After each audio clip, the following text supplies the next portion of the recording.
Welcome to Hort Science Live. My name is Chloe Whiteside. I'm Technical Area Sales Manager for ICL. I cover East Anglia. I've been with the company for just under a year.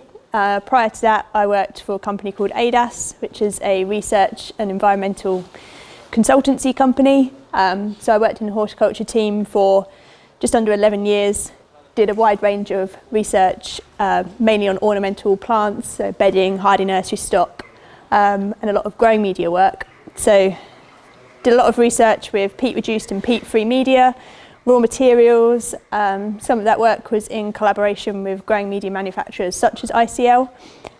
So over that kind of course of research, gained a lot of understanding, quite a sciencey understanding of raw materials. And so now working for a manufacturer, hopefully some of what I learned I can impart to growers and help them with the transition away from peat to peat reduced and peat free. So this afternoon I just want to run through sustainable raw materials. So looking at peat reduced and ultimately peat free, what we can use in place of peat, what are the pros and cons of those materials, and how do we really get the best out of them so that you can create and grow a nice good crop and grow it well, but reducing your reliance on peat. Before I dive into raw materials and all that kind of thing, I just want to remind ourselves what is it we're looking for in a growing media. So ultimately we're looking for something that's going to provide stable anchorage for the plant. So it needs to be in a pot or a pack, holds that plant nice and upright. If your crops are sat outside and it's really windy, the last thing we want is plants falling over all the time and you're having to go around and pick them up. When you're transporting plants on lorries, you want them to be stable and not moving. And then at the end of the process, when the consumer purchases that plant from the garden centre or wherever, they want to be able to pull it out of the pot or the pack. It holds all nicely together and they pop it in the ground and away it goes. So we're looking for something that is in the pot and it's nice and stable, providing that anchorage. We also want something that is giving us enough air spaces for root development, but we've got to get that balance right. So we don't want it to be too open because then we risk all of our nutrients and our water just flushing through. So we need to have adequate air spaces, but not too much. We also need that media to be able to hold on to the irrigation and the nutrition so that it's readily available to the plant when the plant needs it and it's not just being leached out of the bottom on a regular basis. We need something that is nice to work with or safe for people to work with. So when it's going through your potting machinery or people maybe are potting things by hand and working with the media, that it's safe for them to use and to handle. And it needs to obviously flow through your machinery as well. So you don't want to be having to stop the machines every 5 minutes. Maybe we might need to make some adjustments, but ultimately it should be able to flow nicely through your machines, fill your pots and your packs and your trays, and provide a good level of growing media that's not going to slump over time and actually you're just going to end up with half a pot at the end of it. We obviously want it to be clean, so from that free of pests and diseases, free of pathogens and weeds, and just ultimately, a good consistent product, something that's reliable, that we know we can order loads that are going to regularly arrive and we're going to have the same material and we're not going to have to keep tweaking what we're doing and working with it differently because it keeps on changing. So that's kind of what a grower wants. For us as manufacturers, we need something that is consistent and safe and reliable, and also is there in a ready supply so that we know that we have enough of it to be able to put into mixes to give to you guys. So quite a lot of things that we want really, and we're so used to having used peat, and we know that we get everything that we want from peat, and now we're having to obviously look away from peat and going peat reduced, ultimately at some point peat free, and we're trying to tick off all those points by using materials that are really quite different to peat. So in terms of peat reduction and alternatives and what can we use, generally in growing media manufacturer world we have 3 main materials that we focus on at the moment. So those are coir, bark and woodfibre. Green compost is a product that some people may use and like and get on well with it. We don't use it. and primarily that's because there can be risks around the source of the green compost and making sure that it's always safe, and it's for those reasons that some manufacturers steer away from it. So ultimately we're left with coirs, barks and wood fibres that we mainly use. There's other things obviously like perlites, vermiculites, sands, that sort of thing, but if they are used, then they're used in quite small amounts. They're not the main bulk of your growing media, so I'm not going to focus on them today. I just want to focus on the things that make up the main bulk of your growing media. When we talk about these materials, it's really important to understand where they come from and the physical characteristics around them, because the physical characteristics are set. So by that I mean the airfield porosity, the available water and the bulk density. They're really important things to consider when we're making a mix, and with these raw materials they're all quite different in terms of their available water and airfield porosity, and as I said, we can't change them, so we need to make sure that we combine them into a mix in such a way that we then create a suitable airfield porosity and available water for the plants that we're growing. The chemical side of things, we can work on that. We can do things by adding in fertilisers, putting things in to raise or lower pH, so we can manipulate that in quite a wide way, but the physical side we can't. So if we have a look at Koya to start with, so what I've got up here is a range of raw materials, and then I've also got some peat reduced and peat free mixes, which you're more than welcome to come and have a look at once we've finished. So starting with the Koya, so it's a byproduct from the coconut industry. So basically the husk on the outside of the coconut, this is where the Koya comes from. You can see from here that this is a nice fine Koya. It flows nicely through the fingers, looks a bit similar to peat, and in terms of its physical characteristics, it's got quite a similar water holding capacity and airfield porosity to kind of a medium grade peat. So you can see why when people have started to think about going peat reduced, Koya's kind of been the first choice really to move towards, because in terms of its handling and how you use it and how you grow in it, it's quite similar overall. In terms of the watering side of things, that can take a little bit of time to wet up, but once it's wet up, it works well. But there are some negative things around Koya as well that we have to bear in mind, primarily the fact that it's coming from halfway around the world.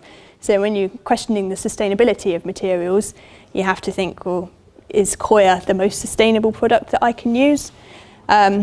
There's also some issues with the supply of the Koya going forwards, so as the demand increases, there's kind of less of that available. So we have to bear that in mind, and as a company think we don't want to rely too heavily on Koya. Yes, it's a good product, but it has got its question marks over it, and so we want to focus more on materials that are more locally sourced and are more sustainable in that way. Other things to consider with Koya as well is that it can have quite a high salt level, so it requires washing before use. So that's obviously something that would be done before it arrives with you in a mix, but that's another thing to consider, that it can have a high salt level. Moving on from Koya, we have bark and wood fibre. So if I touch on bark to begin with, so this is a lot more locally sourced than what Koya is. So in terms of its sustainability, it's a good locally sourced product. It's FSC accredited. We have two grades of bark, which I have up here. So you can see that this one is quite a fine one. This is a 0 to 8 mil bark, and then we have a much coarser bark, a 5 to 12 grade here. So bark in itself has quite a high airfield porosity and a low available water. So you wouldn't be looking at using this in too high amounts in your mix. You'd want to incorporate it to open up the structure of your compost, to improve the drainage. So maybe if you've got overwintered crops that are going to be sat outside, or you've got crops that maybe can be susceptible to root rot and just like a more free draining mix, then we would look at putting bark in there just to open up that structure. With the coarser grade, then obviously more suited to the much larger containers, whereas the finer grade, you can pop that in with bedding mixes, so packs or smaller pots, liners and small pots, So we get a much wider range of pot size that we generally use the finer grade bark for. One thing to be aware with the bark is obviously it's a biological product, it's active, so we have to make sure that it's well aged and stable before it's used. There can sometimes be a little bit of an issue with nitrogen lockup, so that's something that we have to think about as manufacturers to make sure that the amount that we're putting in is correct and the base fertiliser and everything we put in is correct in order to compensate for that. But it is a very nice product to put into mixes just to help open up that structure. So that's bark. I also want to talk about wood fibre. So you can see the first thing you notice about this is the difference in colour. So we don't dye our wood fibre. Some manufacturers do, but we don't. So this wood fibre we manufacture ourselves. So we know that we have complete control over the manufacturing process. We know that it's consistent, and we know that the supply is there. So we used to just have one grade of wood fibre. So this is our FibreGrow standard. But as of this year, we've now been using FibreGrow Advanced Fine. So as the name suggests, it's just a finer version of the FibreGrow. This is really useful in smaller cells, well, smaller packs, I should say, and smaller pots.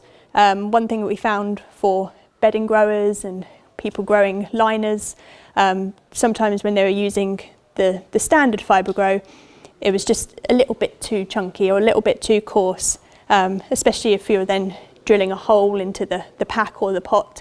So the FibreGrow Fine is much better suited to growing in those smaller pack and pot sizes. In terms of its structure, it's obviously, as you can see, quite fluffy, so it's got a higher airfill porosity and a slightly lower available water content. But actually, because of the way in which it's manufactured, once it's wet up, it does hold on to the water quite well. So again, it works in a similar way to the bark in that it helps to open up that structure and create a nice growing media and a good environment for root development.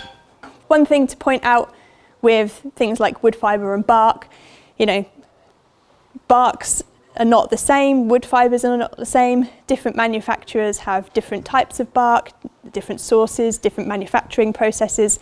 Same for wood fibre, it can be produced in different ways with different sources.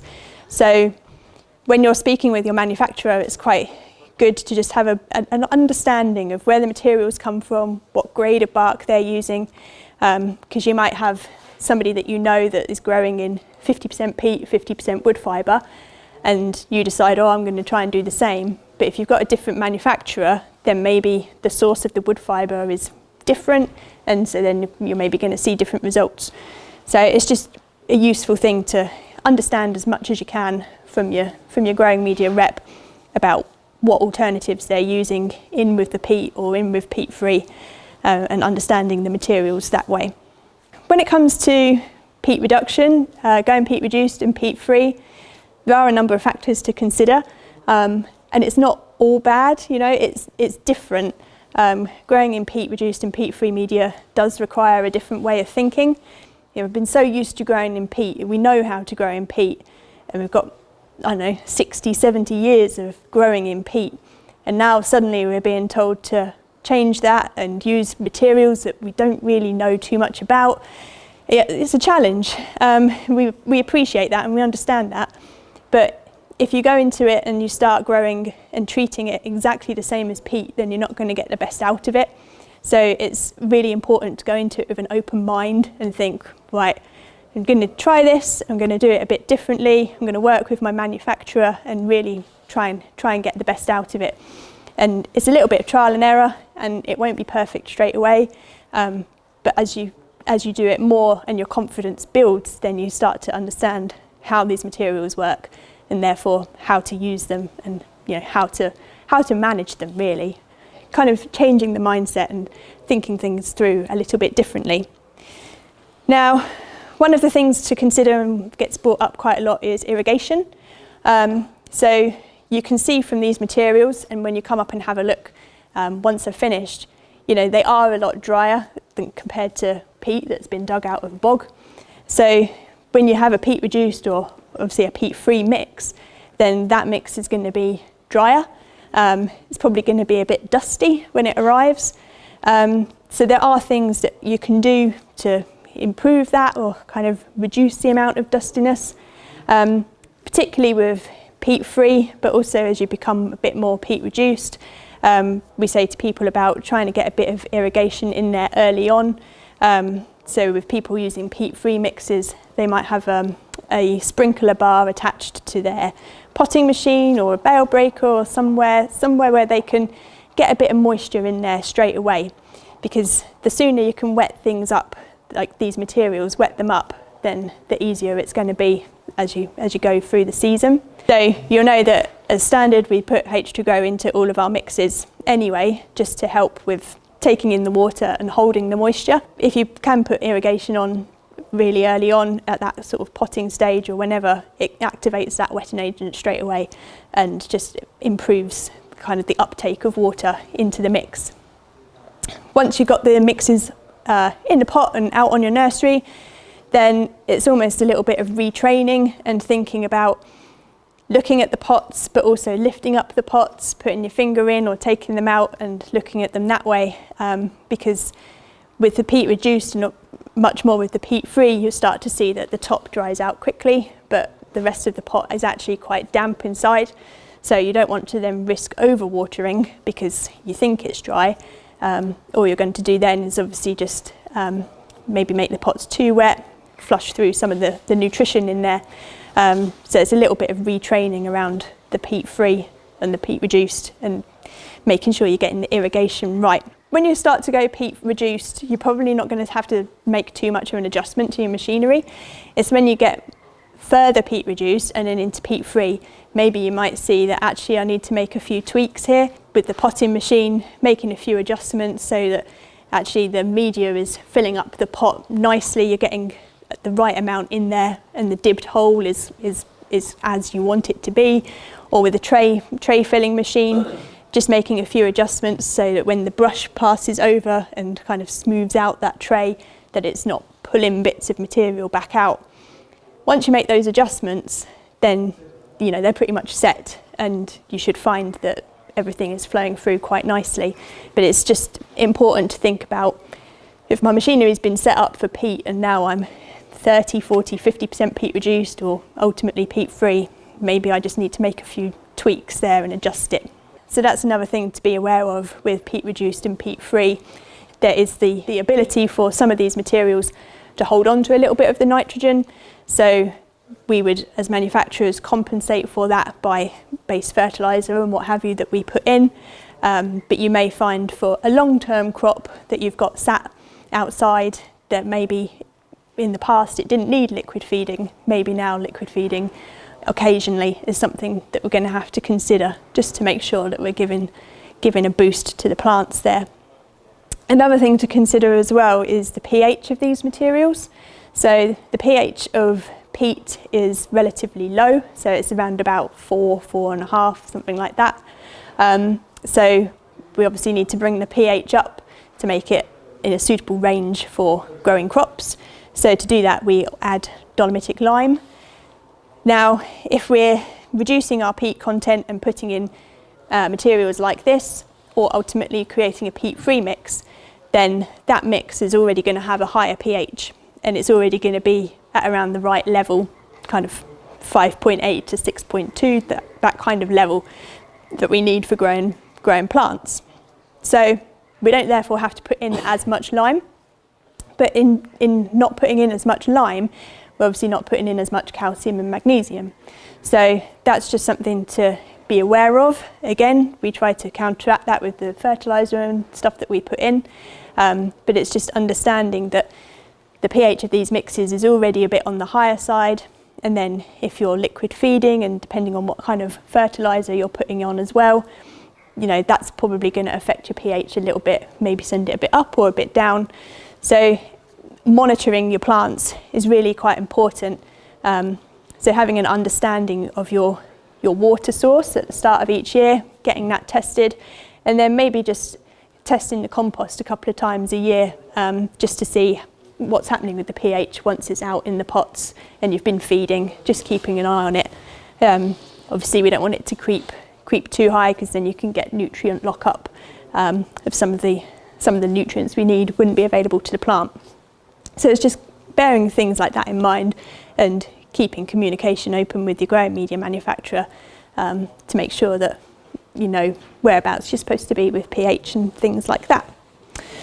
I've got on my screen here, I didn't want to do PowerPoint, but I did want to just kind of show a few grower testimonials, which they're all not focused on peat-free, but I just wanted to kind of showcase that there are people in England that have gradually made that transition from peat-reduced through to peat-free. So generally we see people go from 20, 30, 40, up to about 60% peat reduced, and then once they get to that stage, there's no point kind of going further. You might as well just then make the jump to peat free, because the amount of peat that you have in your pot is so small that it's just easier from a management point of view to make the jump. So I just wanted to showcase a couple of nurseries that have been doing this. So the first one is Provender Nursery, which is based down in Kent. So they produce mainly trees, hedging, shrubs, herbaceous products, things like that. They grow their own lavenders due to mainly import issues and Xylella, that sort of thing. They decided they were going to do all of their own lavender in-house. So they did a trial, peat-free trial in 2020. This was just one of a quote from the growers who were saying that they saw that using the peat-free in 2020, the plants were brilliant, they were stronger than in 2019, and they saw great uniformity across the crop. So this was a mix which was relatively free draining, because obviously that's what lavenders prefer. So you can see how the roots have nicely developed across the base of the pot. You can see them going up the sides of the pot here as well. But hopefully from the colour you can also see that this mix was holding on to the moisture quite well. So even though it was a free draining mix, it was still holding on to that moisture, so the water and the nutrients were available for that crop. So they were obviously really pleased with that, and have then been looking at how they can expand and do more peat-free trialling. We've also got Pren Plants. So they've actually been peat-free for about 10 years now. Originally they weren't with ICL, they were a different manufacturer, but they're with ICL now. So they grow about 1,500 odd cultivars. They grow a wide range of products in mainly 1 and 2 litres. So herbaceous perennials and shrubs and climbers, that sort of thing. They found that since they've been moving on to the sustain products, that they've been really pleased with the results. So they've noticed rooting is a lot quicker. So as I mentioned before, in the peat reduced and peat free, we do see a better root development. And they found that they weren't getting the same level of losses as they were getting before. So they did have some troublesome varieties, which they've now been able to start growing again, because they've had the confidence to grow them in these mixes. Finally, I've got Van Arnhem Nursery, which is down in Guildford.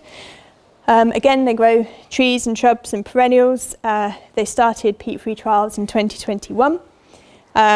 Generally, what they were finding was the mixes were actually flowing better through their machinery. So that was helping with speeding up the potting process. And they were finding, particularly with lavenders, that they were starting to root really well, even within the first week. So that's a little snapshot of a few growers. Obviously, it's mainly kind of hardy nursery herbaceous type plants. We have a wide range of growers who are growing all sorts of crops in peat reduced and peat free. But really, the main kind of thing to get from that is that it's all been done through trials and working closely with their manufacturer, and just gradually building up their confidence to do it. And as I said before, going into it with an open mind and understanding that these materials behave differently to peat is the key thing, really. And you will get a lot more out of trials and working with your manufacturer if you go into it with that mindset and think, I know these are going to be different. I know it's probably not going to be perfect straight away, but we've got the time to work with the manufacturer and really get the best out of it.